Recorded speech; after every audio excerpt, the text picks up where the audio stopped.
When future generations look back at this moment in US and UK history, what will they be able to see? To name just a few things, vulnerable populations still suffer the harms of a post-2008 global financial and economic crisis, and this can be seen in a whole range of ways, including food bank statistics, the numbers of disabled people who are living in poverty, and rising levels of depression and anxiety in vulnerable populations that are part of a broader mental health crisis. Ecological crises are of such gravity that scientists are currently debating whether human behaviour has pushed the planet into a new geological and biological unit of time, but for the most part, human behaviour that contributes towards this continues.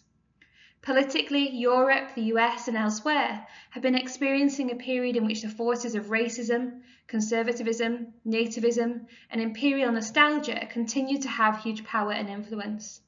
Indeed, Britain has exited the European Union, largely based upon immigration politics.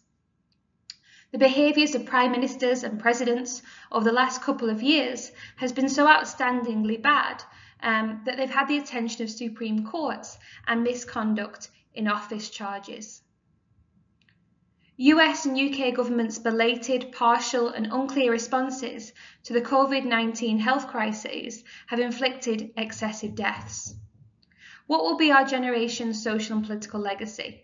How many of us are actively resisting crisis and injustice, and how are we doing this? How many of us are accepting crisis and injustice and actually contributing towards their production, legitimization and reproduction? What power and responsibilities do we have as individuals to influence the legacy of this generation? How will we be judged in history?